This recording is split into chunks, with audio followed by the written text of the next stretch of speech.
نسألك بالاسم الأعظم وجاه المصطفى فرج علينا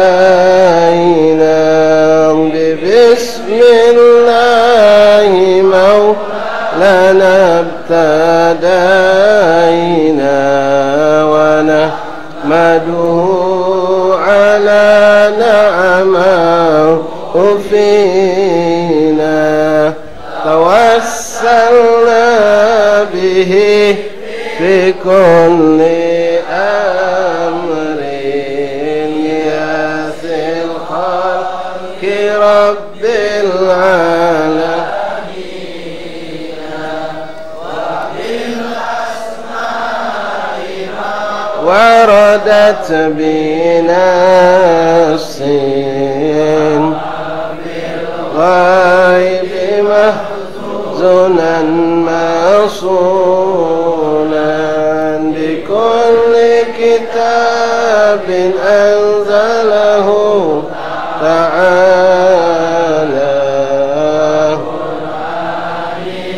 شفاء للمؤمنين هدي توسلنا ونذنا وكل الأنبياء والمرسلين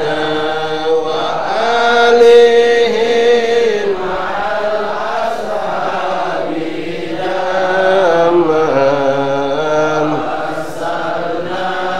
وكل التابعين بكل طوائف الأملاك نادوا بما في غيب أجمعين لما بأمر الله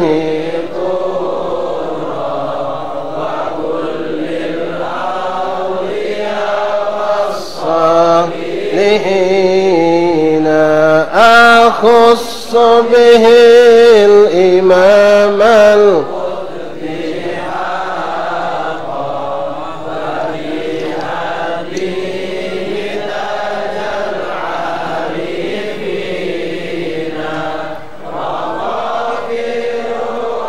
رتبة التمكين مرقا وقد شريعة واليقين وذكر العيد روس القطب أجلى عن القلب الصدى للصادقين عفيف الدين حقا تحكيمنا وبه اهتدينا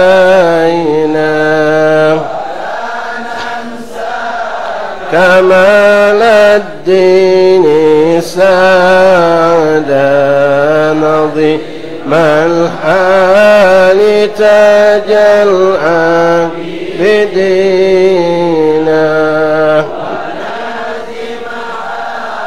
أبا بكر إماما هباه إله جهلا أكينا المولى تعالى بغفران حاضرين رجاء شامل وضوام ستر لكل المذنبين ونختمها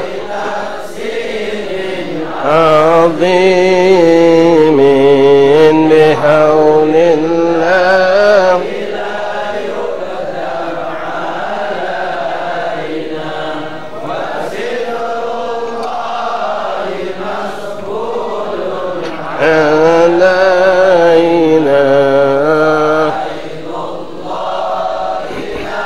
ذرة إلينا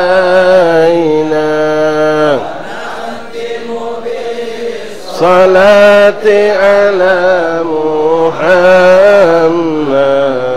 إمام الكل خير شافينا إلهي اسم الأعظم جاه المصطفى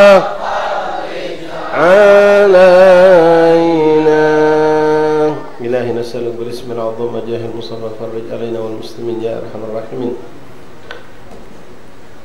الفاتحة إلى سيدنا وحبيبنا شفينا قرة أعيننا سيدنا رسول الله محمد بن عبد الله صلى الله عليه وسلم وأهل بيته وأزواجه وذريته وأنصاره وأصحابه وأحباب جميعا ثم إلى رجم سادتنا أولياء الله المقربين من شارق الأرض إلى مغربها برها وبرها خصوصا سادتنا أولياء من قبل أهل المعنى البقيع وأهل الزنبال الفراد وأقدر جميعا كافة المعلم ونفق المطلوب الناس مصنف قرب النافع مشايخ الحضر والأذكار والأوراد والأحزاب منظومة صلوات ودعوات مناجات كلهم أجمعين صوفيا أن كانوا في مشارق الأرض إلى مغرب بحر بني خصوصا من قرأنا كتبه وأوراده وأعزابه وزمانه ومسرباتهم دعواتهم نجاتهم في معهدنا في مجالسنا في أيام في أوقاتنا في مجلسنا هذا خاص الإمام أبي بكر عدني بن عبد الله السدس الأكبر وأصولهم وفنهم في طبقاتهم ثم يلزم من قطب الرشاد وغوث العباد أيضا عبد الله بن المحمد الحداد صاحب القدس الزيدة ثم إلى صاحب الكتاب الإمام العلامة الحبيب البركة العارف بالله محمد بن حسين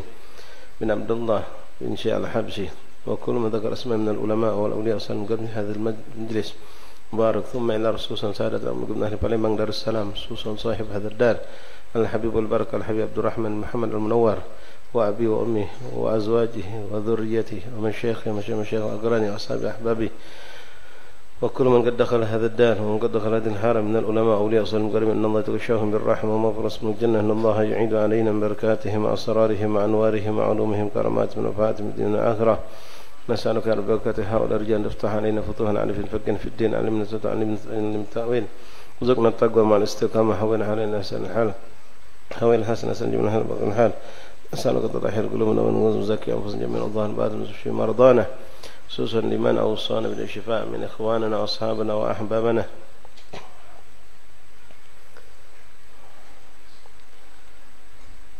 السيد أبو بكر بن محمد الكاف وسوتياتي بنت دميتي وكل من أوصانا بالشفاء من إخواننا وأصحابنا وأحبابنا أن الله يشفيهم شفاء عاجلا شفاء لا يقدر سقما ولا علما أن الله يتولى عملنا وعمل في السماء والعافية تامة نستقبل قطاعها ثم نهدنا لقطها ونقرأ إلى خصوصا المرحوم الهدي الكريم الشريفة فاطمة بنت عبد الله الكاف أن الله يغفر لها ويرحمها ويصلنا برحمته والدينا ولها خاصة أمة المسلمين أمن أن الله يغفر لها دخل في قبره رحمه الله أمن أن الله يرزقنا التقوى والاستقامة حتى نوصل الخاتمة إلى حضرة النبي. فاتحة. بسم الله الرحمن الرحيم الحمد لله رب العالمين الرحمن الرحيم مالك يوم الدين إياك نعبد وإياك نستعين اهدنا الصراط المستقيم صراط الذين أنعمت عليهم غير المغضوب عليهم ولا الضالين آمين.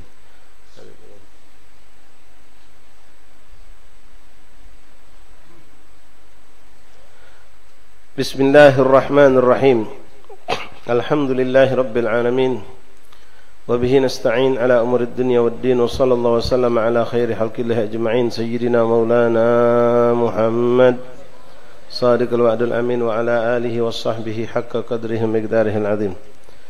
نوينا تعلم التعليم والإفادة والاستفادة والنفع والانتفاع تذكر تذكير الحث على تمسك بكتاب الله وسنة الرسل والدعاء إلى الهدى والدلالة على الخير ابتغاء مرضات الله وقرب ثوابه. اللهم أغننا بالعلم وزينا بالحلم وأكرمنا بالتقوى وجملنا بالعافية يا أرحم الراحمين.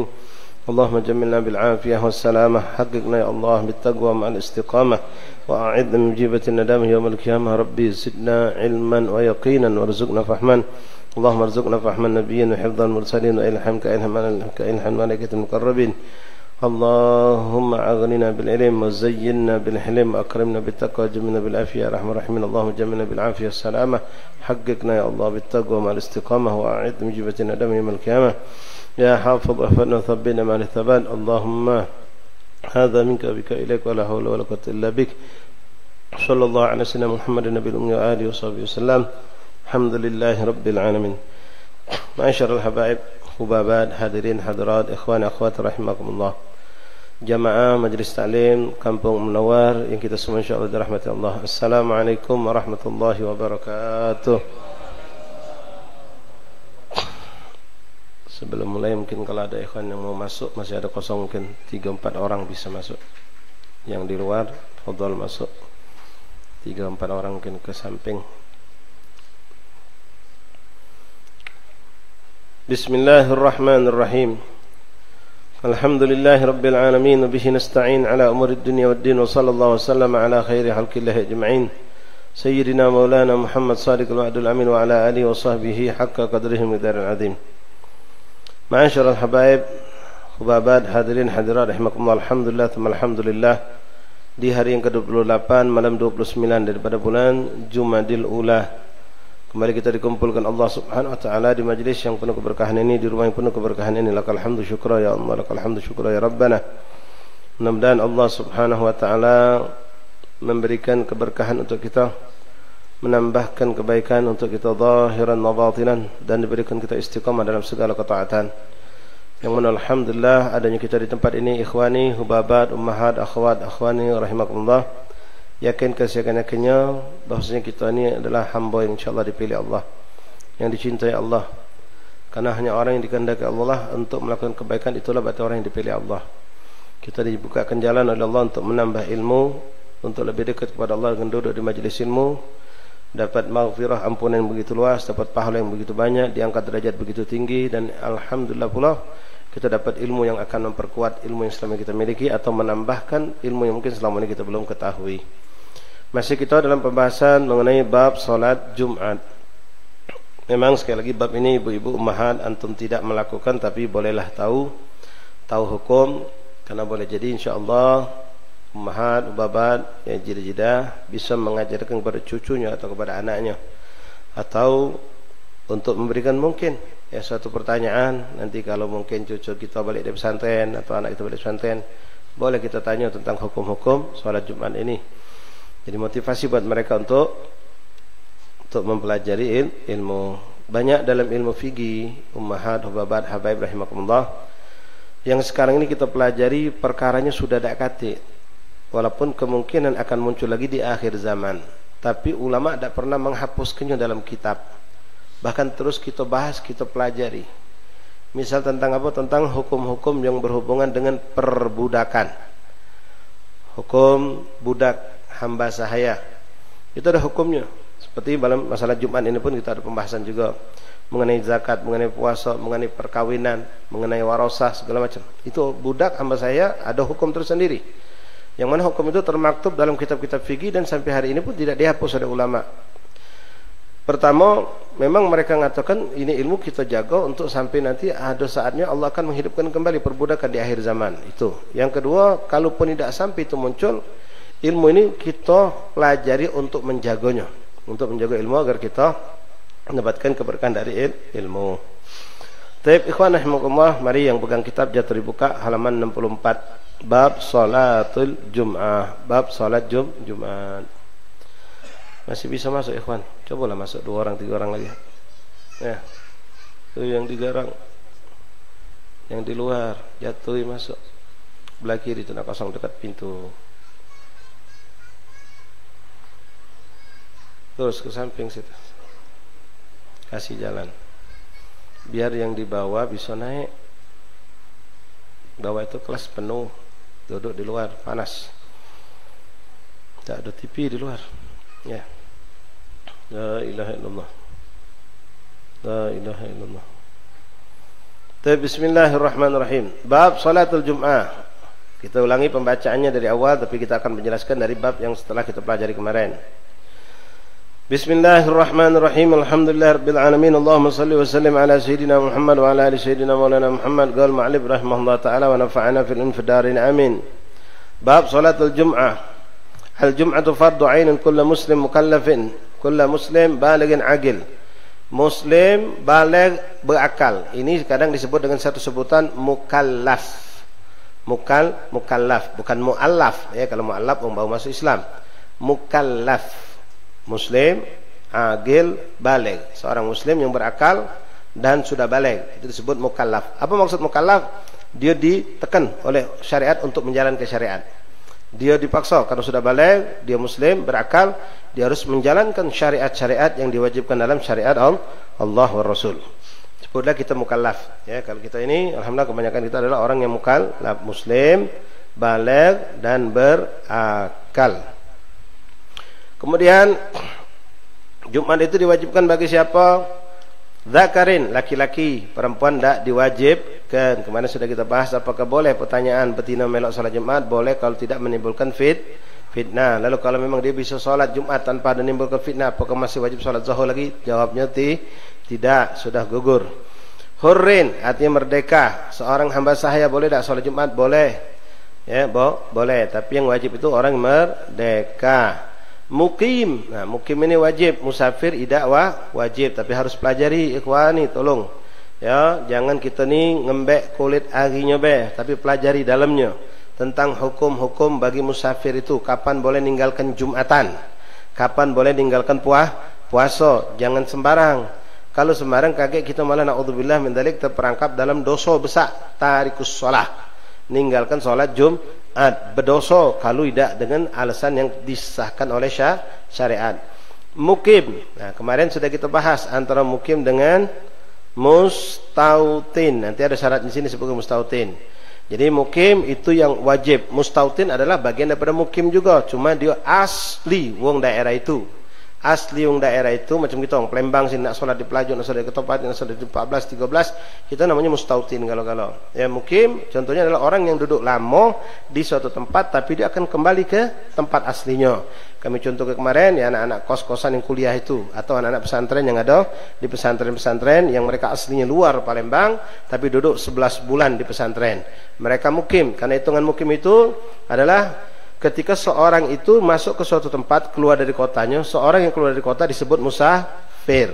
Lalu kalau dia sampai ke suatu tempat yang lain, kemudian dia berada di situ lebih dari 5 hari, 4 hari termasuklah, 5 hari itu termasuk pergi balik pergi hitungan, artinya 4 hari lah. Nah masuk hari kelima dia sudah dianggap mukim, kecuali kalau dia tidak ada niat untuk membatasi waktu. Artinya kalau ada orang ngomong anak-anak tinggal, anak-anak berangkat ke Lampung, berapa lama? Seminggu. Berarti dia sudah matok hari, 7 hari, seminggu. Nah seminggu itu lebih tak dari 5 hari? Lebih. Berarti semenjak sampai di Lampung dia sudah mukim. Mukim boleh tak kosong jamak? Tak boleh. Wajib salat Jumat? Wajib. Tapi kalau dia mengatakan anak-anak 4 hari di Lampung, anak-anak berangkat ke Lampung 4 hari, 4 hari masuk belum mukim? Belum. Hitungan mukim itu termasuk 5 hari itu zihab, iya, berarti pergi dan balik. Nah kalau dia cuma 4 hari atau cuma 3 hari, maka dia tetap distatuskan musafir walaupun sudah matok anak pokoknya 3 hari. Selesai gawe anak 3 hari anak balik, anak beli tiket PP. Makanya orang tetap musafir hitungannya. Boleh jamak kosor samping. Nanti harus kita pelajari juga syarat-syarat yang lainnya. Ini sekarang kita bicara tentang status mukim atau tidak mukimnya. Nah ada orang yang dia tetap dianggap musafir walaupun lebih dari 5 hari. Ada orang berangkat ke suatu daerah yang jauh, katakanlah contoh kembali lagi ke Lampung. Wong Palembang pergi ke Lampung, wong Palembang pergi ke Lampung. Ada urusan, berapa gawe nak digawekannya. Kalau kita tanya, inti kapan balik? Berapa lama di Lampung? Wallahu a'lam. Pokoknya kalau gawe anak selesai, kalau anak balik, hatta sehari kalau tidak selesai sebulan boleh jadi. Berapa hari tidak tahu, wallahualam. Pokoknya gawean selesai ana balik. Makanya orang statusnya musafir terus. Musafir terus ya, sampai berapa? Bukan 5 hari, 7 hari, 8 hari, terus musafir dia. Ya, selagi tidak ada niat untuk mukim tadi. Nah, untuk diperbolehkan sholat jamak qasar, memang kita tidak bahas masalah jamak qasar ya, tapi tidak apa-apa biar tahu, karena ini juga perkara ummahat ubabat juga harus tahu. Kalau jamak qasarnya sampai kapan orang seperti ini?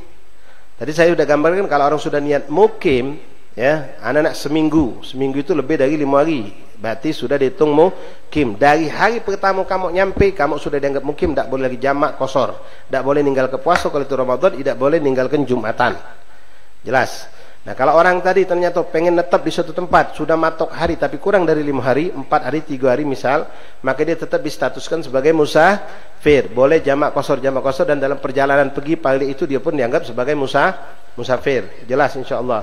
Nah, sekarang untuk orang yang ketiga, dia tidak menentukan hari. Dia berangkat, pokoknya kalau gaweannya selesai ana balik. Maka orang statusnya musafir terus. Nah, untuk sholat Jumat, dia sampai kapanpun boleh ninggalkan itu. Untuk Jumat. Kalau untuk puasa, sampai kapanpun juga boleh dia ninggalkan puasa itu, kalau memang tetap sebagai status musafir. Tapi kalau untuk menjamak dan mengqasar sholat, dibatasi, tidak boleh lebih dari 18 hari. Jadi boleh jamak qasar, karena dia tidak menentukan hari. Ya, masih terus. Pokoknya gaweana selesai, ana balik.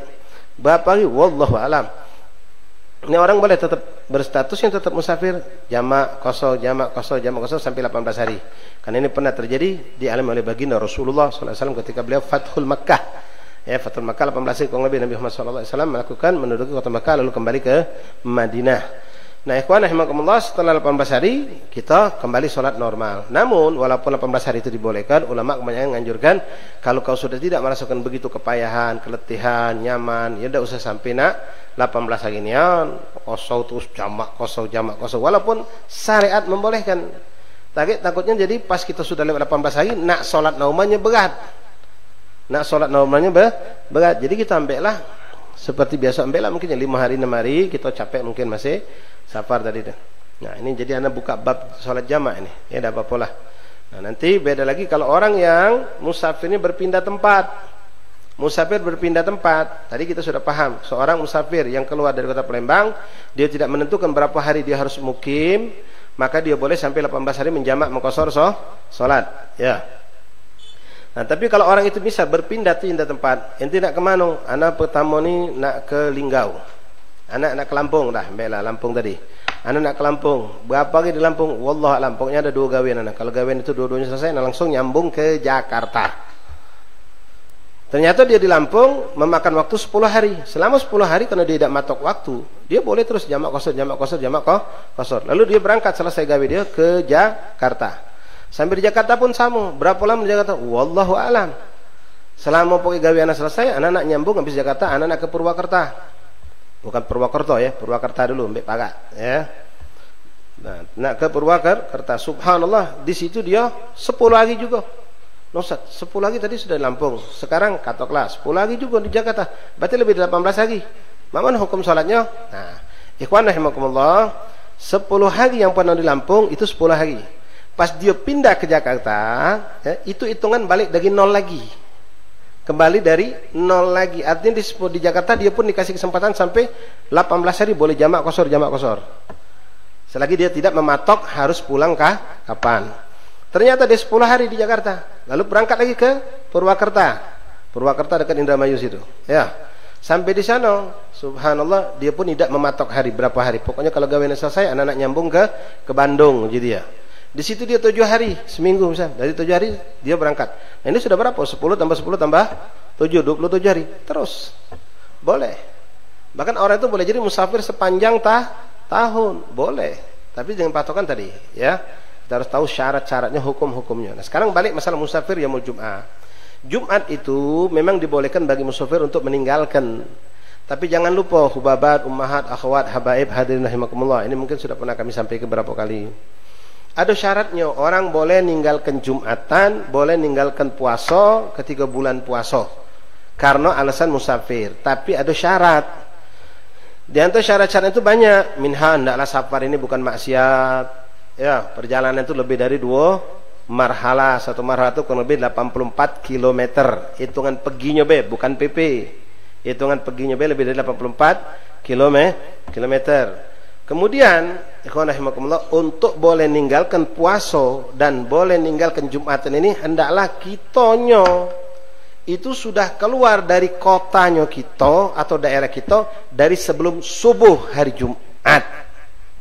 Ente boleh tidak puasa di bulan puasa dengan catatan ente sudah keluar dari sebelum subuh hari yang ente pengen tidak puasa di Ramadan. Bukan ente wong Kampung Munawar 13 dulu ini nak berangkat ke Lampung naik kereta jam berapa? Jam 9 meci hari Jumat berangkat daripada hari lain pacak tahan nak meci hari Jumat naik kereta jam 9 keluar dari rumah jam setengah 8. Apa boleh ninggal ke Jumatan? Haram. Ninggal ke Jumatannya haram, musafirnya pun haram hukumnya, karena dia melakukan suatu maksiat. Ninggalkan Jumat dengan sengaja, jangan apa? Ya tidak mungkin dia nak sholat Jumat di kereta. Beda ikhwan kalau dia bawa mobil dewek, dia bisa prediksikan anak nak jalan jam 8, insyaallah kage sekitar jam 11-an anak sudah masuk daerah fulan, daerah pula dikatakannya kage. Nah di situ anak istirahat sekaligus sholat Jumat. Berarti dia keluar dan dia sudah bisa meyakinkan insyaallah dia tidak meninggalkan Jumatan kalau dia bawa mobil dewek. Tapi kalau ente naik travel belum tentu bisa. Ente naik bus umum belum tentu bisa. Kalau kita sudah tahu seperti itu lalu kita lakukan perjalanan tadi, maka hukumnya haram. Perjalanan itu haram, meninggalkan sholatnya pun haram. Plus jangan lupa kau sudah dosa 2 itu jangan nambah dosa ketiga apa? Tak sholat zuhur pula. Jadi sholat zuhur tetap harus wajib dilakukan. Termasuklah orang yang memang dapat udzur untuk tidak Jumatan, dia tetap wajib sholat zuhur. Ya tetap wajib sholat zuhur. Kalau kita musafir boleh milih. Mau Jumatan silakan, tidak Jumatan boleh, tapi dengan syarat-syarat yang tadi disebutkan diantaranya musafirnya bukan maksiat, minimal mubah. Ya, ada ulama mengatakan sebagian makruh boleh. Kemudian perjalanan lebih dari 2 marhala. Nah, itu. Jadi jangan salah ikhwan ya.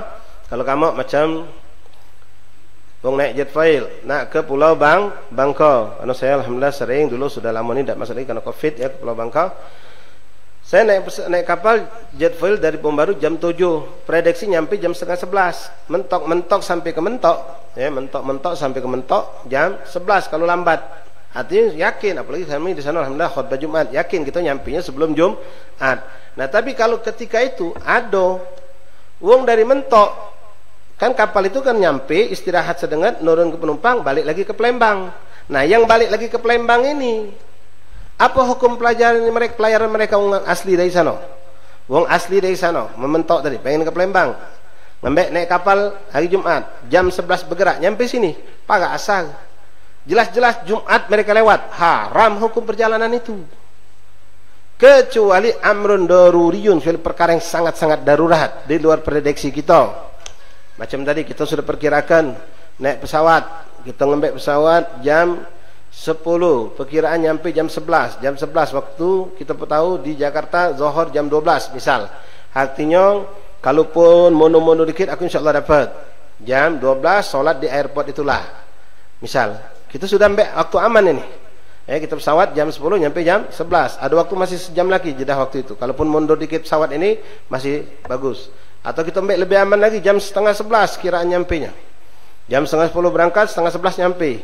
Tapi subhanallah, di luar prediksi kita sudah dipanggil, ini kan sering kejadian. Kita dipersilakan masuk pesawat, duduk tertajir pesawat setengah jam lebih, tidak terbang-terbang. Karena cuaca tidak mengizinkan katanya. Atau ngantri yang nak landing sama yang naik take out tadi itu. Ada yang nak turun, ada yang naik. Sampai setengah jam lebih kita. Pas sudah sampai sana, subhanallah nak turun juga, ngantri juga. Akhirnya Jumat kita lepas. Padahal kita sudah prediksikan jam setengah ini. Semundur-mundur pikir kita, kalaupun di jadwal mungkin mundur masih bisa. Ternyata di luar prediksi kita kejadian terjadi. Nah ini tidak apa-apa. Tapi kalau itu cuma nyisok ke waktu setengah jam, tidak bisa. Setengah jam itu terlalu membahayakan untuk kita memastikan kita dapat Jumat atau tidak. Sama seperti orang yang bawa mobil tadi. Dibawa mobil, diprediksikan jam 8 aku jalan, insyaallah masuk daerah Fulan jam 11-an setengah 12. Aku cari masjid, situ banyak masjid, aku sholat Jumat. Subhanallah, pas lewat di satu daerah, di situ tengah kampung, tengah kebun, tengah hutan, ban gembos. Pecah ban. 2 pula. Ngenti. Muka ban lagi, ngenti lagi. Apalagi satu kelas sampai dia tadi itu nak nunggu uang pertolongan, walhasil ceritanya panjang, ya. Lewatlah Jumatan tadi itu. Nah macam ini kan, ini musibah. Dia sudah punya prediksi, dia sudah punya keyakinan dengan mobil lewat dia bisa sholat Jumat. Nah itu tidak apa-apa, tapi kondisi tadi. Atau termasuk juga kondisi yang tahu darurat itu kita dengan akal cerdas, dengan hati terang, dengan kacamata yang kita pakai syariat. Ada uang misalnya dia orang Palembang, subhanallah, umiknya meninggal di Lampung. Umiknya meninggal di Lampung hari Jumat. Meninggal di Lampung hari Jumat. Maka dia tadi itu diamanatkan, diwasiatkan oleh keluarganya, kau harus berangkat. Kau harus berangkat, kau harus nemui jenazah umi, misalnya ya. Nah, dia tadi berangkatlah. Berangkatnya tadi hari Jumat, sehingga mengakibatkan dia harus meninggalkan sholat Jumat. Nah, ini lain, sifatnya darurat. Tapi kalau dikatakan darurat itu kalau memang katakanlah orang semuanya mengharapkan kedatangan kita tadi, kalau kita tidak datang atau mayit ini tidak akan dimakamkan, kan kadang-kadang sampai macam itu misalnya, atau kritis, emak kita manggil-manggil kita terus.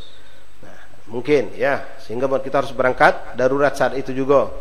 Nah, itu lain cerita. Tapi kalau sekedar yang saya contoh pertama tadi, ya bisa dikatakan tidak darurat juga. Karena umi kita lah meninggal, kita datang sampai sana juga cuma numpang nyingok tidak ngidup lagi. Ya, sampai sana cuma numpang nyingok, nangis, meluk, nyium, sudah itu sudah. Tidak juga jadi sesuatu yang katakanlah darurat. Ya, kalau darurat itu suatu tugas yang penting yang tidak bisa dielakkan lagi. Nah, itu lain cerita darurat.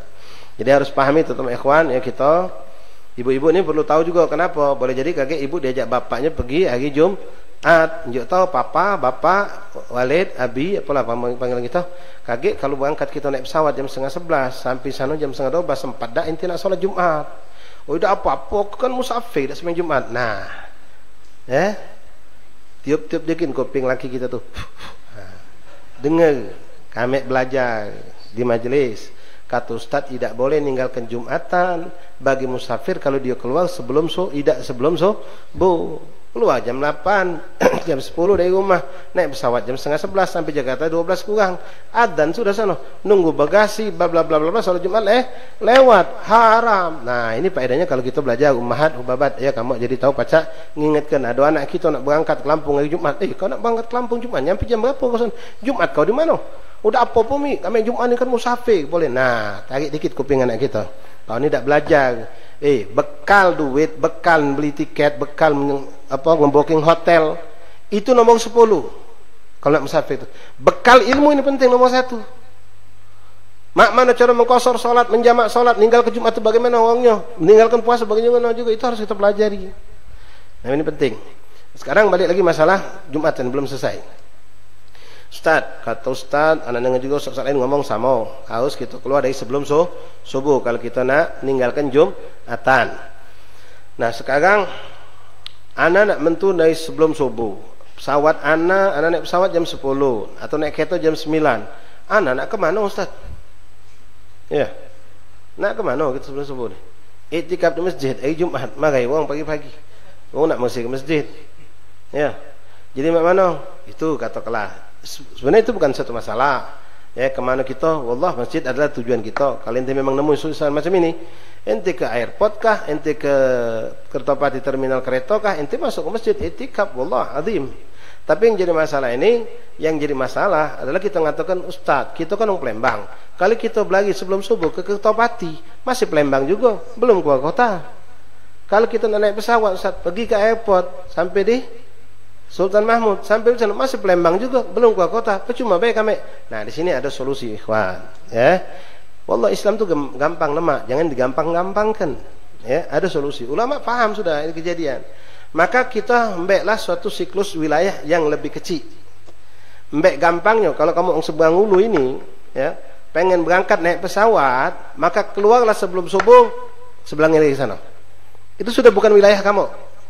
Keluar dari wilayah kita yang lebih kecil dari kota.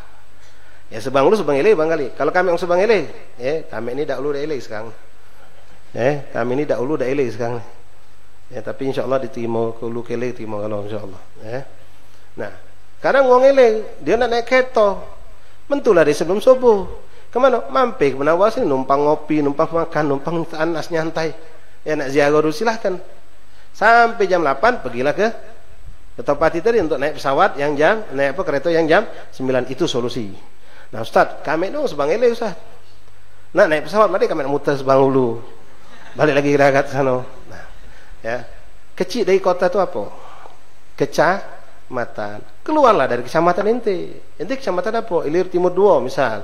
Pergi ke Ilir Barat, pergi ke Timur 1. Keluar dari daerah yang lebih kecil tadi. Walhasil jangan kita berada di tempat kita. Keluar. Nah, kata ikhwani. Jelas insyaallah. Ya, ini harus begitu juga ummahat, akhwat, habaib hadirin ketika nak meninggalkan puasa, jangan sembarang. Ya. Ana pernah dulu waktu masih mondok di Al Khairat, ya kita dulu masyaallah mondok itu kadang-kadang ngeteng di baso gitu. Ya dari Palembang naik kereta sampai Lampung sana turun, naik lagi ke Gajo Basah naik bus 34, naik 34 nganti lagi ke Bakauheni naik bus lagi. Masyaallah perjuangan mondok dulu nikmat. Ya, bukan macam sekarang cuing naik pesawat ting-tong nyampe sambut pakai mobil nyampe ke pesantren. Masyaallah. Tapi tidak apa-apa. Ya, kalau kamu punya duit, ada kemampuan, kita lihat apa lagi ini cocong anak, keponakan anak-anak ini wongnya sungguh-sungguh belajar, ku pesawat ke kau. Tak ridho aku kalau kau ngangkat di daratan. Ngapo? Kau ni ngemban ilmunya Allah wa Rasul. Kau ni untuk menyenangkan hati Rasul dan Rasul. Ku keluar ke duit untuk tiket. Tapi kalau memang anak kita tadi Masya Allah, ya. Tapi kalau dia tidak pula semangatnya, ya pertimbangkan dulu lah. Ya, ta'ziman wa ihtiraman. Budak belajar ke kota ke jauh sana ke mana? Ya pacak lewat darat, tapi kita mampu lewat udara, biayai. Unjuk keluarkan. Kenapa? Ta'ziman wa ihtiraman li ilmi. Memuliakan menghormati ilmu yang ada pada diri dia. Hadis-hadis Quran, hadis yang dia hafalkan.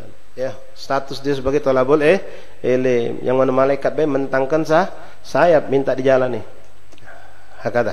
Tapi ikhwan rahimakumullah. Jadi untuk puasa pun sama hukumnya. Ya, kalau kita nak tidak puasa, boleh keluarlah sebelum subuh. Artinya kita sahur di luar.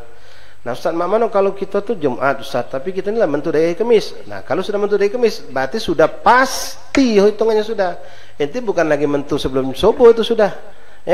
Dari sebelum seharinya. Kalau kita sudah mentu dari Kamis, jelas-jelas entah malam Jumat, entah Kamis sore, Kamis siang, atau mondong lagi Rebo, berarti itu sudah statusnya memang benar-benar sudah musafir. Ini yang kita bahas kalau dia keluarnya hari Jumat. Jadi hati-hati ya. Jangan sampai kita menyalahi. Tahu kulitnya baik, boleh musafir tak puasa, boleh tak solat Jumat. Tapi boleh itu mak mano, caranya apa, syaratnya apa, tidak kita pelajari. Nah, ini dapat musibah kita. Ya, dosa lebih parah lagi sudah tak solat Jumat, tak semayang Zuhur pula, kelebu yang macam itu. Ya, jadi kita, nah musafir di sini katakan mukim, ya, lawan mukim itu musafir. Kalau memang kita pengen sholat, silahkan. Tapi kalau kita memang rasa capek, letih, silahkan istirahat, tidur. Zuhur bangun sholat. Kalau zuhur bangun sholat, anak pengen jamak asar sama zuhur, boleh. Nah, jangan pula jadi wong yang salah. Ini kejadian. Jadi wong yang salah. Ini kejadiannya, ya maaf ya, ngomongan dari orang Palembang. Kejadian ini di Bekasi waktu itu, dalam mau. Ya, jadi mereka ini musafir, kepengen nengok suasana di sana sholat Jumat dengan imamnya Habib Fulan, pengen sholat, melok lah. Mereka ini musafir, melok sembahyang Jumat. Kebetulan musafir yang memang boleh ninggalkan Jumatan. Melok Jumatan boleh, besar pahala. Ya. Dia musafir, dia capek letih, tapi dia masih ngerasa dia mampu untuk sholat Jumat, dia ngambil fadilah sholat Jumat. Nah, mereka ini rombongan ini setelah sholat Jumat, ya, mereka habis makan siang jam 2 pengen melanjutkan perjalanan lagi suatu tempat. Jadi mereka ngomong sudah kita jamak takdim bae asal. Jadi kita tidak repot lagi nak sholat asar di jalan. Bagus, boleh. Tapi sayang salah praktek. Mereka ini sholat Jumat melok, Allahu Akbar. Selesai salat Jumat, mereka kumpul lagi bikin sop, salat lagi qomat, salat zuhur. Habis zuhur jamaah asar. Oh, jika tu bahasa dak lemak tu, bengak nian kamu ni. Buyan nian kamu ni. Ngapa kan dak belajar? Ya. Kamu ninggal ke Jumatan tu disuguh. Tahan kamu embek. Untuk apa? Ngentikan zuhur biar dak usah solat lagi. Lo kenapa sudah solat Jumat makin nak solat zuhur lagi? Jadi mak manusia tak perlu zuhur lagi, sudah Jumatan, assalamualaikum, langsung qomat untuk solat asar. Nah ini kejadian benar. Itulah tadi, musafir ngawak duit stay back, mesen hotel sudah, makan di mana sudah dipikirkan, tapi ilmu tak ngawak. Bekal paling awal ummahat, wabat ikhwan segala macam lah. Ya, bekal paling penting itu ilmu, biar kita tahu hukum. Kadang-kadang kita sama-sama tak tahu berbantah di jalan tadi beributan. Oh sudah telepon ustaz. No, baru telepon ustaz. Ngapa boleh tak sebelum berangkat hanya sama ustaz? Ya, ada yang sama-sama tak tahu, ada yang sama-sama tahu dan sama-sama benar sebenarnya. Ya, gawe mereka ni sama-sama benar tapi berbantah. Kenapa itu tadi? Ngambil ilmu sambilan. Tidak serius. Ngambil separuh tinggalkannya. Lalu habis datang lagi, belajar lagi separuh lagi. Yang macam itu bahaya. Baik, ahbabana ikhwan rahimakumullah. Jadi pahami ya, ummahat, babat, akhwan, habaib, ikhwani rahimakumullah gala-gala. Jadi bab solat Jumat sama meninggalkan puasa itu kurang lebih sama. Ya, sama. Kita boleh meninggalkan Jumatan atau puasa kalau kita sudah keluar dari sebelum subuh. Keluar dari kota, tak mampu kota dari kecamatan, tak mampu kecamatan dari kelurahan.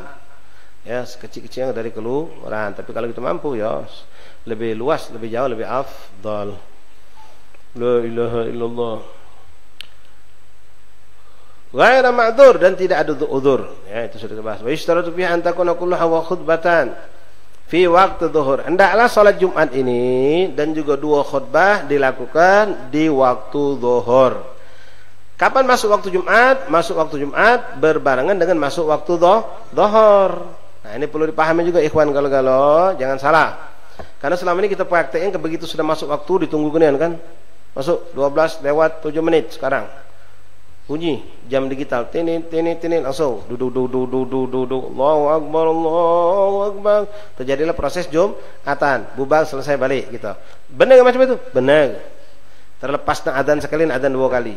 Nah, boleh jadi kita perlu tahu ini ilmu ya. Tidak mesti harus begitu masuk waktu kita langsung melaksanakan acara Jumatan. Ketika ada kondisi yang meminta kita untuk menunda, boleh kita tunda Jumatan itu. Boleh kita tunda. Misal, kan kita kemarin ngalami 2 bulan yang lalu, zuhur jam 12 kurang 12. Masjid masih sepi ya. Kalau di sini Masya Allah, Sungai Lompo, ya, Ruzikna, Al-Ikhlas, mungkin kampung-kampung habaib yang kampung kita orang lama ini, perkampungan ini, kami. Tapi yang kalau di komplek-komplek itu, masuk waktu sesop, masih 11. Kadang-kadang kita nak khutbah nyengok, no, belum nyampe 40. Nah ini penting juga, maaf ikhwan, hati-hati. Jangan kamu cuma, aku pacak khutbah. Pahami hukumnya. Mak manok ceritanya kalau kamu diminta uang langsung khutbah, jam 12 kurang 12, adzan Jumat. Ente naik mimbar, pas khutbah nyengok, uang baru uang 20. Sedangkan khutbah itu di sini sebutkan syaratnya harus didengar oleh 40 uang. Nah mak mana ini ceritanya? Itu perlu dipelajari. Bagaimana menjadikan biar ini proses Jumat ini tetap sah. Nanti kan bertambah uang, tambah uang. Pas sudah selesai khutbah, nanti pas khutbah kedua, nanti sambil khutbah sambil nanti jengok, pakai wah ini sudah 45, cak 50-an sudah. Sah berarti Jumat aku. Kaget dulu, belum tentu sah. Belum tentu sah. Kenapa? Khutbah pertama tak nyampe 40 orang dengar. Nah, mana bisa menjadikan dia sah? Perlu belajar, wallahi ikhwan. Hati-hati. Banyak di luar sana. Modal cuma macam fotokopian baik dia. Ya, kalau enggak buku nian panduan khutbah lengkap. Malu dia jengok uang fotokopi. Jadi depan dia juga megang teks. Haram hukumnya kalau tanpa ilmu. Ya, bisa menjadikan uang masjid itu dah asal salatnya, kau yang nanggung dosanya. Harus paham syaratnya, rukunnya, kapan ketika ada kejadian begini-begini kau bisa ngalaminya, bisa nindaknya, bisa melakukan bagaimana. Ya, ada istilah istinaf, ada istilah istikhlaf, penggantian khotib, penggantian imam di tengah-tengah khutbah, mana caranya? Itu harus paham. Bukan asal modal maju beo. Itu saksi sendiri, kawan. Mana soal suatu tempat, Khotib tak datang, pengurus masjid saling sungguh. Kau be. Wah, aku pernah kemarin tu kamu pula gantian. Kitab ada di mimbar tu. No. Tak macam itu, hati-hati, tanggungjawab. Jumat daksa nang dosa banyak. Na'udzubillah min dzalik. La ilaha illallah Muhammad Rasulullah. Jadi, misal seperti tadi contohnya, ya. Jam 12 sudah masuk waktu Jumat. Sementara pas kita sudah adzan, kita lihat jamaah yang hadir baru 17. Apakah kita langsung naik khotib, langsung Pak Khotib, lajulah sudah azan, kami biasa langsung naik. Boleh baik, tapi kalau khotibnya pintar. Kalau khotibnya tidak pintar atau boleh, walaupun dia pintar, dia boleh ngambil sikap kaget. Aku belum galak naik sekarang apa? Baru 17 umat ini. Minimal sampai 30. Kita nanya dulu kan. Kalau biasanya semayang Jumat di sini wong berapa? Oh, kalau biasa Pak penuh nih 100 lebih masjid kami. Cuma yo naik maklum bela jam 12 kurang ni wong masih nyangko. Jauh jam 12 papat. Masih ada yang dimakan, di warung kopi, masih di warung nasi, ya masih makan, masih apalah. Nah, jadi mana? Tunggu ke dulu je kita. Boleh. Tapi kalau khotib itu cerdas, pintar, dia tak perlu pakai nunggu, tunda ke dulu. Kaget jam 12 papat baru aku naik. Boleh tak macam itu? Boleh. Kalau dia ngomong, sekarang 12 kurang 12 adzan. Sekarang selesai adzan jam 12 kurang 7 menit. Manusia bangun 17. Aku nak khutbah belum cukup 40. Nah, ini menunjukkan dia kurang pintar. Kurang cerdas khotib ini. Kurang paham, kurang menguasai hukum. Nah, seandainya dia ngomong macam itu, kamu sebagai pengurus masjid, nak ngotot tak kamu? Udah baca Ustaz, sudah adzan ini naik harus. Sudah adzan ini naik harus. Dah, biarlah. Ya sudah Pak, kita tunggu mangga. Salat sunnah, duduklah berzikir, bacaan dulu. Sampai 12 berapa dia hitung, bangun 30. Tak ada, nak nunggu 40 ni kan. Ini wong setengah ilmunya, khotib ni ilmu cuma sepapat. Ya, tahunya 40 tu lah. Kalau 40 baru sah jadi ya. Ya, jadi nunggu kelas sampai jam 12 lewat 20. Baru kena 40, 41, 42 baru naik mimbar dia. Mana hukum Jumatan kita? Sah. Kenapa? Kan masih di waktu zuhur itu. Masih di waktu zuhur. Atau hujan deras. Sehingga jemaah di masjid baru selawai uang 25. Yang lain masih di rumah kalau. Apa kita tak ada kejumatan? Sudah masuk waktu nih, kita harus ada kejumatan. Tidak harus. Boleh ditunda sampai hujan reda, uang datang kalau baru salat Jumat. Boleh, yang penting di dalam waktu Jumat, dalam waktu zuhur. Zuhur itu waktunya dari mana? Dari jam 12, katakanlah sekarang 12 lewat 10 sampai jam 3 lewat 35. Panjang waktu Jumatan itu. Boleh saja. Misal kebetulan masjid bocor, banjir, nak dilap dulu, nak digolong tika, ngepel dulu, nunggu gitu. 12:30 baru semayang, padahal adzan jam 12 kurang. Boleh baik. Ini harus pahami, ya. Nah, kalau yang model macam tadi sebenarnya, ya, khotib yang cerdas, yang pandai, yang ngerti hukum, dia tak perlu nak komplain. Gimana kena khutbah nih? Umat baru 12, baru 15. Kalau yang pintar, yang cerdas, yang penting dia tahu, dia nanya. Masjid kita ni kalau Jumatan biasanya mana penuh Ustaz, penuh 100 lebih. Cuma inilah maklumnya jamaah ni. Datang ada yang nak khutbah kedua baru nyongol, ada yang pertengahan khutbah baru nyongol. Oh, sudah. Begitu selesai adzan, salat sunnah. Salat sunnah, adzan kedua misalnya kan, atau tak pakai adzan kedua langsung naik mimbar. Ente khutbah sampaikan alhamdulillah. Wasiat takwa sampai ke salawat sampai ke ceramah. Nah, sambil ente ceramah ente hitung kira-kira. Sudah 60 ini cak. Ya, tak perlu nak hitung macam ini. Ya, perkiraan baik. Nah, jingokan kan 60 cak sudah ni, ya. Nah, sudah. Ini penting ini, ya. Kenapa? Uang 40 itu harus dengar galau rukun-rukun khutbah. Sedangkan ente waktu mulai alhamdulillah nahmadu wa nasta'inu wa nastaghfiruh Allahumma shalli ala Muhammad usikum bittaqwallah. Waktu ente nyampe ke 3 rukun pertama ni, yang dengar cuma 15. Ente ceramah panjang tamtum datang wong datang sampai 45. Nah, 15 sampai 45 ada berapa sisanya? 30 dengar tak rukun 3 tadi? Tidak dengar, tak sah. Jadi mana caranya? Sebelum kita tutup khutbah, sebelum kita tutup kan biasa khutib kan enggak enak nutup. Semoga Allah Subhanahu wa taala mengangkat bala dan musibah dari negeri kita ini. Covid dihilangkan Allah, musibah bala dan apapun diangkat Allah. Kita hidup aman, nyaman, sentosa. Amin ya rabbal alamin. Inna ahsanal kalam. Nah, biasa kan nutup begitu kan? Lalu dia baca ayat Quran yang merupakan rukun keempat. Nah, sebelum dia ngomong macam itu, ulangi rukun tadi. Sudah selesai, semoga Allah subhanahu wa ta'ala mengangkat bala dan musibah, memberikan ketenangan dan rahmannya kepada kita. Amin, Allahumma amin. Alhamdulillah. Allahumma salli wa sallim ala sayyidina Muhammad wa ala ali sayyidina Muhammad. Usikum wa nafsi bitaqwallah. Inna ahsanal kalam kalam Allah. Jadi rukun ini didengarkan lagi kepada mereka yang sudah 45, yang sudah 60 tadi. Begitu caranya. Itu ilmunya. Paham, ikhwan?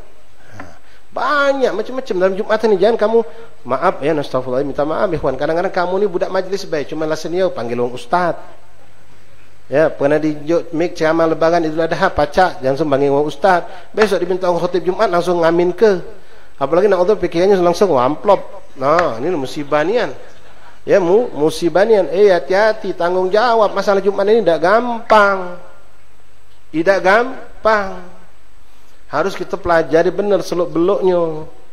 Bagaimana ketika ente lupa rukun, macam tadi kejadian contoh, uang belum sampai jumlah sekian, apa kita harus nunggu kumpul kalau 40 baru kita mulai proses Jumat? Ternyata tidak. Ya. Nah, itulah ikhwan, wallah nikmat. Semakin luas ilmu kita, semakin Islam ini luas. Ya, luas ilmu jadi luas, tidak kaku. Tidak repot, tidak ribut. Nyaman, tenang kita.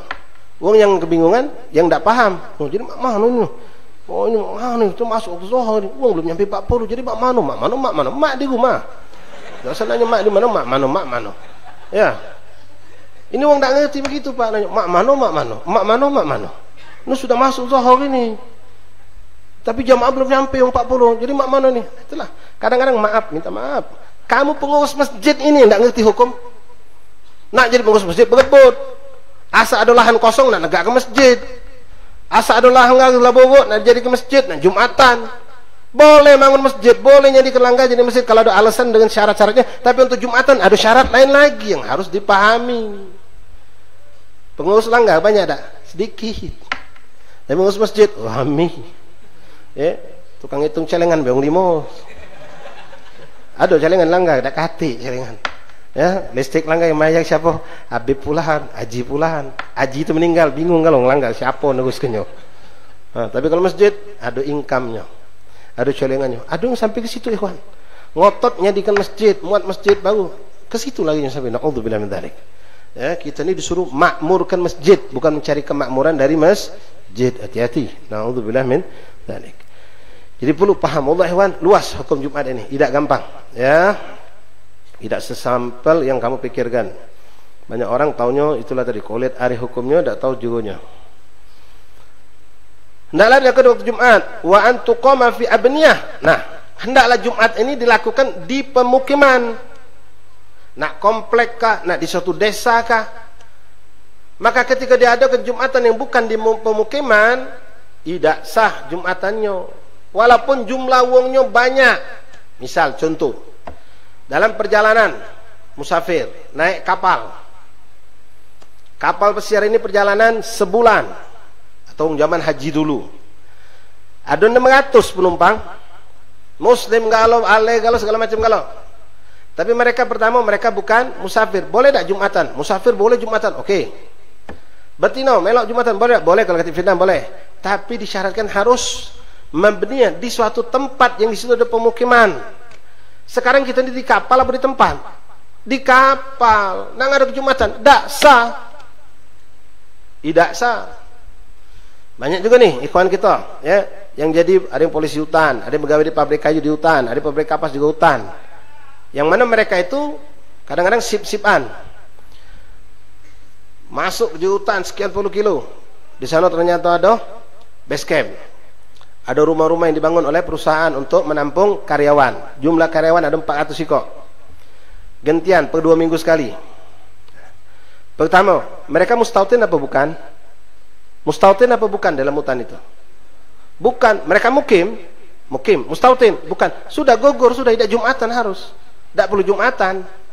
Tidak perlu Jumatan.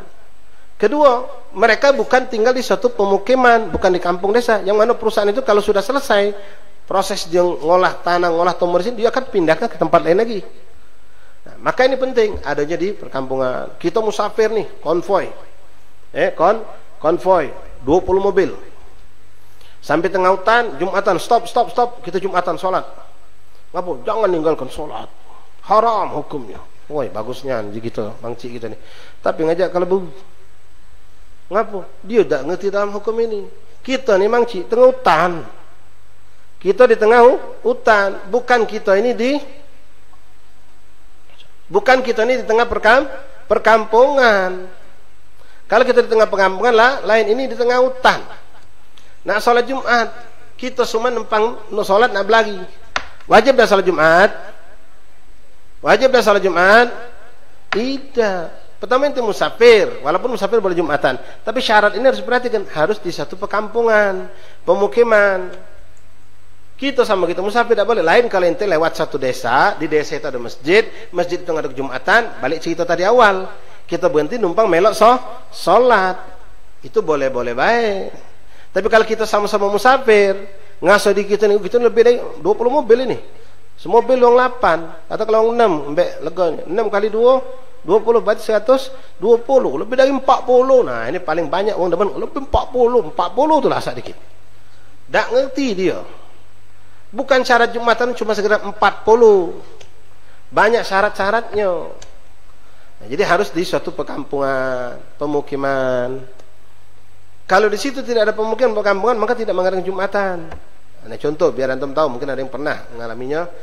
Di Hadramut itu ada Wadi Nabiullah Hud alaihissalam.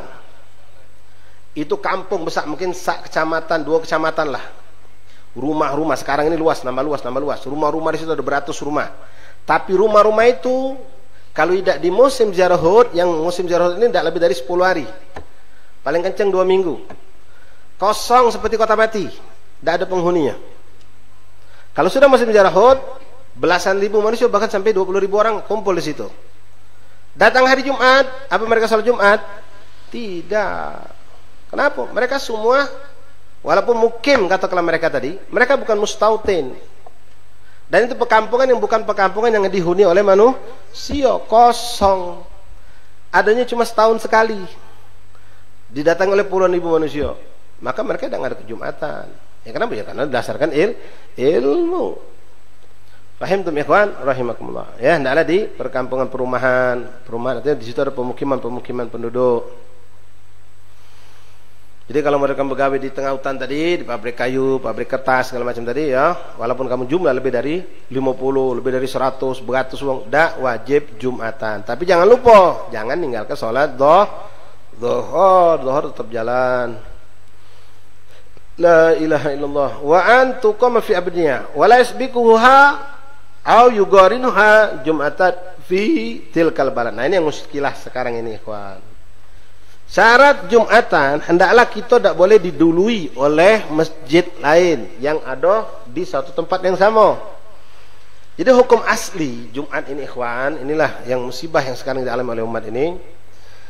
Satu wilayah itu tidak boleh lebih dari satu Jumatan, harus ada satu. Tidak boleh ta'addudul masajid. Sekarang kita lihat berapa banyak masjid-masjid berdekatan. Bahkan kalau di komplek-komplek itu, setiap komplek nak ngadu ke Jumatan. Silahkan bangun yang namanya masjid. Kami tidak galak bangun musola, kami tidak bangun masjid. Silahkan. Kemarin nih ada kasus kan banyak. Waktu kita COVID baru-baru awal, tidak boleh sembahyang Jumatan. Akhirnya masing-masing ngadu ke Jumatan di musola-musola. Ya, selesai COVID kita boleh balik lagi, ada yang balik lagi, ada yang tidak galak balik lagi, nak negus ke Jumatan di musola itu. Langsung sepakat nak ngubah musola jadi masjid. Tanya ulama, tanya ustaz, lu hukumnya mana itu? Kalau sudah memenuhi syarat silahkan. Tapi apa memang hajat untuk ngada ke Jumatan itu sudah disahkan syariat atau tidak? Tidak boleh ngada ke Jumatan yang berdeket-deketan. Jadi jangan jadi orang bodoh seperti, maaf, ini anda dengarkan dari pengurus masjid. Tapi kami cukup, beb, sudah 40 lebih kami nih. Nah, ini bengak ini tadi. Tahunnya 40 baik.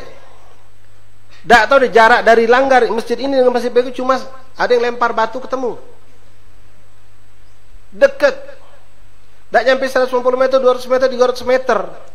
Ada syaratnya kita boleh buat Jumatan baru di masjid yang lain. Itu ada syarat-syaratnya. Dan tidak setiap bangunan yang namanya ke masjid harus Jumatan. Bahkan ada yang dilarang Jumatan. Balik cerita Tarim, ikhwan, Hadramut. Di Tarim itu dari dulu sampai sekarang Cak kita nih satu kecamatan macam ini, ya satu kecamatan itu ada beratus masjid. Di sana memang tidak mengenal istilah musola, ada cuma sedikit musola, tidak banyak. Mungkin dari 300 bangunan yang diwakafkan dengan bangunan niat musola paling 5 siswa masjid. Dari 300 masjid itu yang ada kejumatan paling 3 ikhwan. Paling 3 dengan jarak yang jauh sekali. Yang memang kalau orang dari sini tempat mau menuju ke sana tuh dengan penuh capek letih, susah. Itu. Nah kita sekarang masya Allah baik. Bahkan anda dapatkan dari jarak di seberang kami sana. Ya, anda tahu gino seberang sini. Dengan jarak yang cuma antara dalam hitungan sekilo itu ada 5 masjid yang ada Jumatan. Mana hukumnya itu? Nah kembali ke hukum ini, kata ulama mengatakan ini dari dulu tidak berubah hukum ini. Yang mana yang duluan sholat itu yang sah. Yang terlambat tidak sah. Nah, tapi jangan langsung sampai mentanya nih. Ya. Sekarang kita sulit menghindari. Kalau dulu masjid cuma sikok di sini Lumpung, mungkin sikok lagi di mana jauh, sehingga memang sah salat tanpa ada keraguan. Nah sekarang muncul masjid baru lagi, Alasannya apa? Dipelajari dulu. Kita tidak langsung mengatakan, udah sah ini Jumatan, masih ada masjid sana tuh yang lama ada. Jingok, ada hajat apa? Ada syarat-syarat yang membolehkan masjid baru dibangun. Dipelajari. Nggak ada kejumatan lagi, ada syarat-syarat yang dipenuhi. Kalau memenuhi syarat boleh. Misal contoh, masjid lama itu sudah tidak bisa lagi nampung. Nak ditingkat tak bisa, nak dilebarkan tak bisa lagi. Itu mungkin salah satu alasan. Atau mungkin antara kampung ini dengan kampung itu tidak ada jembatan, tidak ada suatu alat yang bisa menyatukan mereka. Silakan, boleh jadi antara jaga kampung ini dengan kampung itu masjidnya pagaan, tapi di tengah ini ada sungai yang luas, yang deras, yang orang tidak bisa nyebrangnya, misal. Boleh. Atau na'udzubillah min dzalik, tidak ada kesepakatan antara 2 kelompok. Misal, masjid ini dikuasai oleh orang Salafi Wahabi, yang ini oleh Ahli Sunnah wal Jamaah. Wong Wahabi Salafi ngomong, nak sholat sini masjid pokoknya cara kami, imamnya kami, hukum-hukum kami. Kita tahu kalau kita milih hukum dia, tidak jadi semayang kita. Kita ajak musyawarah, tidak galak. Gantian, Jumat ini kami, Jumat depan kamu. Oh gitu, mana galak? Balik zaman Nabi dulu, orang kafir ngajak Nabi macam itu. Nabi nolak, lakum dilukum waliyadin. Kalau digabungkan bentrok pacak 2 kelompok ini. Nah, itu juga salah satu sebab. Ya. Nah, sekarang kan banyak tidak ikhwan. Ada satu komplek perumahan, sampingnya ada dusun, ada desa. Desa itu sudah ada Jumatan, tapi nggak sedang komplek. Kita bangun sendiri, kita bikin sendiri Jumatan. Kita kan lebih dari 40. Nah, balik lagi, kita lebih dari 40. 40 itulah hitungannya. Ya, padahal di kampung sebelah ini desa itu Jumatan dari zaman pingin sudah ada. Masih bisa nampung umat. Nah, cuma gara-gara ego tadi, kita orang komplek, itu orang kampung. Ada komplek jatuhan ke kampung. Misal, na'udzubillah tidak bisa, ikhwan. Jadi hati-hati, ya. Nak bangun masjid silahkan. Nak ada kejumatan, tanya dulu sama ulama. Nanya jangan sikok. Jangan nanya sama Pak Wali Kota. Wali Kota tidak ngerti hukum ini, DPE tidak ngerti hukum ini, DPE, Wali Kota segala macam. Kalaupun nanya sama MUI lah bas. Atau tanya sama ustaz-ustaz, tanyakan kat mana. Kalau sudah dianggap sah, bismillah. Kali tidak, kemaslahatan lebih banyak atau mudarat lebih banyak. Perhatikan. Jadi tidak segampangan. Ya, tahun ngobah langgar jadi masjid ladom, bangun masjid baru lagi. Ya, tidak segampang itu. Tolong saling sampai. Kalau kamu nyo ada yang benar-benar macam ini, silakan. Wong memang kalau dengan fadilah bangun masjid itu luar biasa, ikhwan. Ya, tapi ingat hukum masjid itu berat, hukuknya berat. Dosa yang kita lakukan tidak sama dengan langgar. Contohnya baik, ya ummahat, ubabat. Ya, ulama yang mengatakan dalam hukum kalau musola betina haid masih boleh masuk. Tapi kalau masjid haram. Jangan sembarang. Banyak syaratnya masjid itu. Tidak gampangan. Nah, sekarang makna Ustaz sekarang Ustaz. Katanya yang saya itu la yasbiquha aw gharinha jam'atan fi tilkal balad. Di satu tempat ada beberapa masjid, masing-masing ada kejumatan, maka tidak boleh kita didului oleh mereka atau dibareng oleh mereka. Kita harus lebih duluan, kalau tidak kita tidak sah. Ini menurut hukum aslinya ya. Nah, sekarang makna menyikapi ini ikhwan. Kalau model hukum ini kita ambil seperti ini saja, itu bakal agak seh hidup kita. Tahu gak seh? Ya. Masing-masing masjid akan mesen sama khotib 3 menit be khutbah. Ngapu kita harus duluan, jangan sampai sana duluan. Ya, akhirnya saling duluan. Enggak juga demikian ikhwan. Ya. Nah, yang dikatakan duluan apa? Duluan takbir salatnya. Ketika masjid ini duluan Allahu Akbar, masjidnya baru Allahu Akbar, kita yang menang. Kita yang dianggap sah. Sana tidak sah. Tapi kalau hukum ini seperti ini saja kita jalankan, kacau. Makanya sebagian ulama mengatakan ketika hukum ini seperti inilah, banyak nih dari zaman Ustaz Allahyarham masih hidup, ya. Beliau lihat zaman itu tahun 80-an itu sudah mulai muncul masjid-masjid baru yang ada kejumatan. Beliau tetap bertahan di suatu masjid yang dianggap inilah masjid yang paling sah untuk Jumatan. Nah, cuma karena di sana nggak ada Jumatan juga, beliau khawatir Jumatan di sana nului masjid yang sini. Beliau selalu habis sholat Jumat, wong labubag, beliau sholat dhuhur lagi. Ihtiyat, nyago-nyago. Ya. Nah, ada lagi ulama mengatakan, oh itu benar, hukum itu memang ada. Tapi kita bisa katakan yang sah itu masjid yang pertama dibangun. Kalau memang bangunan masjid kedua ketiga itu masih diragukan hukumnya, bukan hajat. Ya, masjid yang lama ini masih cukup, nampung uang masih pacak, bahkan kemarin sudah ningkat, pocok bisa nampung 500 uang. Nah sekarang kok buka masjid baru, uang sini suruh gabung, penuh dulu masjid yang ini. Dak kata alasan ribut, dak kata alasan jembatan putus, dak kata alasan apa-apa. Tahu nak ngaduk dewek ngapo? Ya kita pengen punya dewek lah, lemak ngurus dewek. Nah. Tidak bisa ikhwan seperti itu. Kita tetaplah berpegang dengan masjid yang paling lama, itu yang kita pegang. Ada pun masjid-masjid yang berikutnya muncul ya mungkin memang bukan berarti yang lama itu sikok tu lah tidak boleh nambah masjid lain. Boleh, karena kita lihat populasi manusia ini bertambah. Ya, boleh jadi di sana sudah tidak cukup. Oh masjid nampung cukup tapi tempat parkir tidak cukup. Misal, boleh jadi alasan. Kalau nak parkir sampai nutup-nutup jalan di luar. Nah, boleh jadi. Ya, walhasil dipertimbangkan, didodoi, dimusyawarahkan, minta pertimbangan ulama. Ketika ulama itu bermusyawarah, mungkin mereka sini ada pandangan yang berbeda-beda. Sampai nanti insya Allah kan kalau namanya ulama duduk bermusyawarah, ustaz-ustaz yang 5, 10, 15 duduk musyawarah, akan ada titik temu. Nah, ketika ada titik temu, tok palu, masjid ini yang kita bangun sah Jumatan. Keluar fatwa dari ulama-ulama tentang mereka, maka boleh kita yakin sholat di situ. Tidak harus ngejar masjid yang lama. Ya, boleh masjid yang baru ini karena sudah dijamin oleh hukum yang ditentukan dan disepakati oleh ulama tadi. Tapi misalnya ada beberapa ulama yang berpendapat dengan pandangan ulama berbeda. Dia masih menyaksikan tentang hal ini. Cuma kemarin waktu musyawarah dia suara cuma 3, yang 7 yang menguatkan boleh. Nah, untuk dia pribadi, dia boleh untuk tidak sholat di situ. Dia sholat tetap di masjid yang lama, tapi dia tidak boleh mengatakan tak sah itu. Di situ tidak sah. Ngapa? Menurut aku tidak sah. Menurut kau. Tapi ada 7 ulama mengatakan sah. Hormati pendapat yang 7 ini. Tapi untuk lebih ihtiyat, ya tetaplah di masjid yang lama tadi. Ya. Maka kata ikhwan rahimakumullah.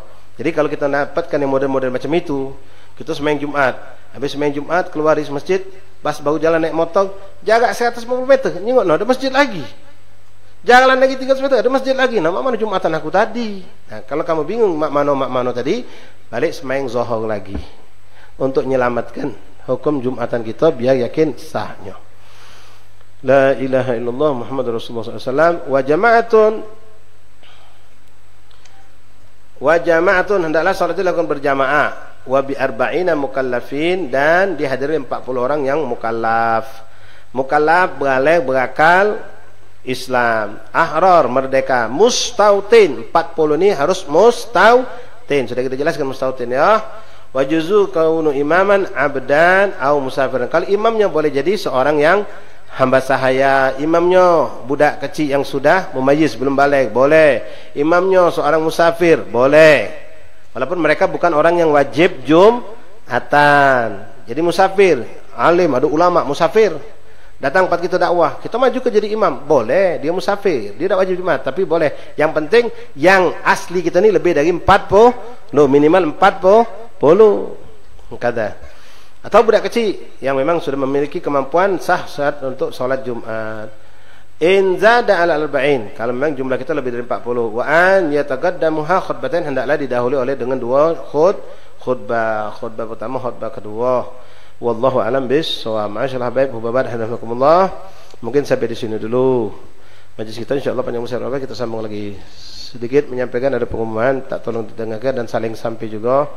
Minta maaf sebelumnya ya, karena ini majlis sebutan kami yang mengasuh, jadi mungkin tidaklah bersalah kalau kami ada pengumuman yang sifatnya agak pribadi, yaitu mengumumkan tolong saling sampai untuk pendaftaran calon santri baru Pondok Pesantren Anwar Thaibah yang kami asuh di Desa Tanjung Pasir atau Pegayut, ya, mulai hitungan dari hari ini sudah ditutup,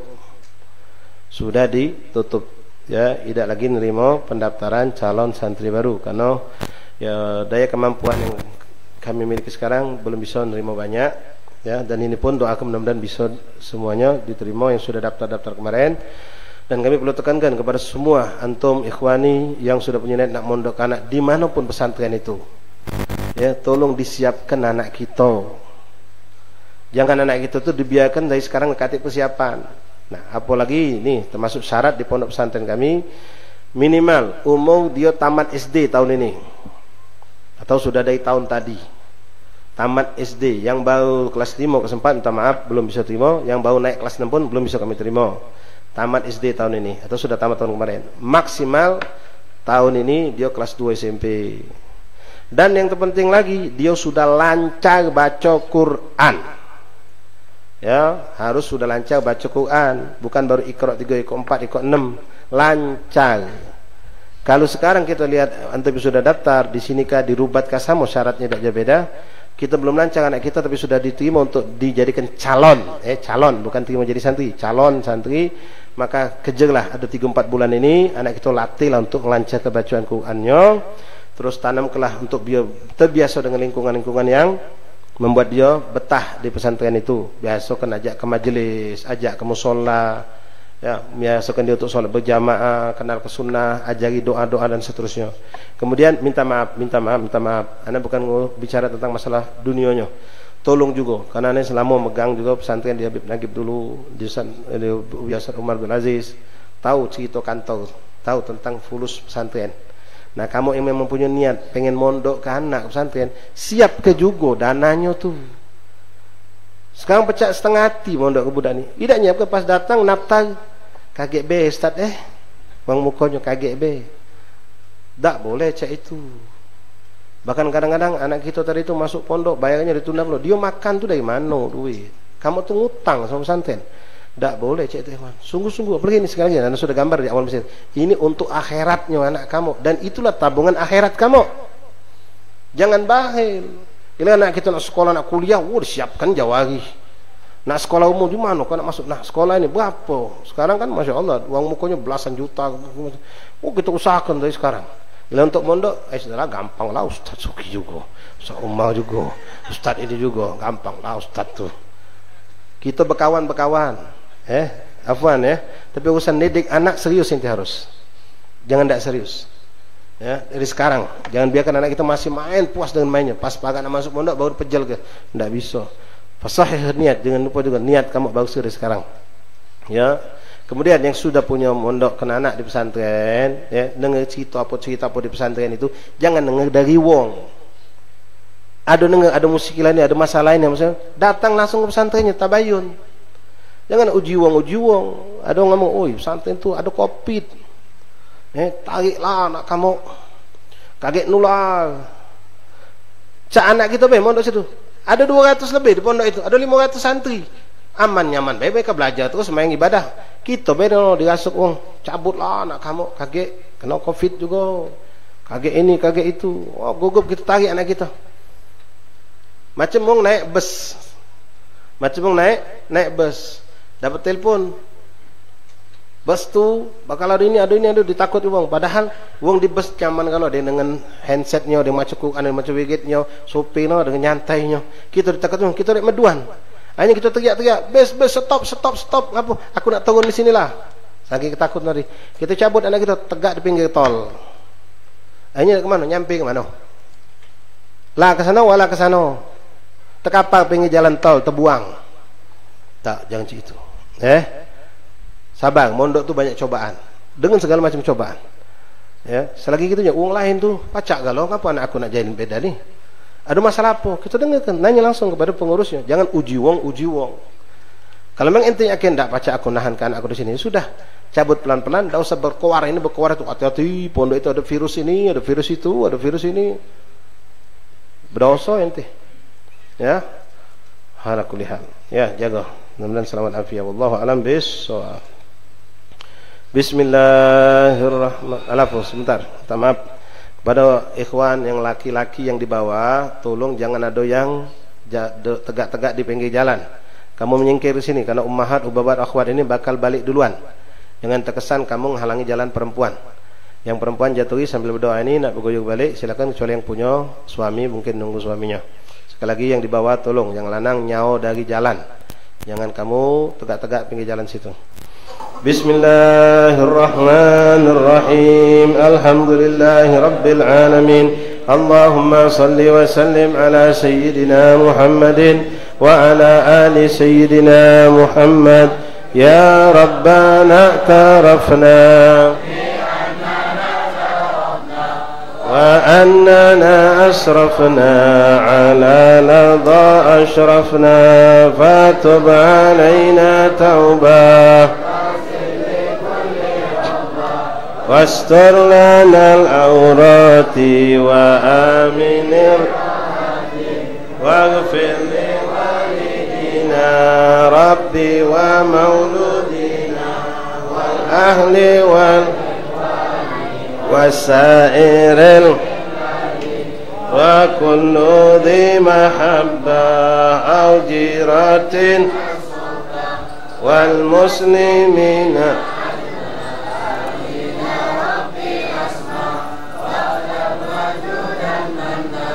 لا باكتساب منا بالمصطفى صلى وسلم ربي عليه عد الحب وآله وصحبه عداد الصحب والحمد لله في البدء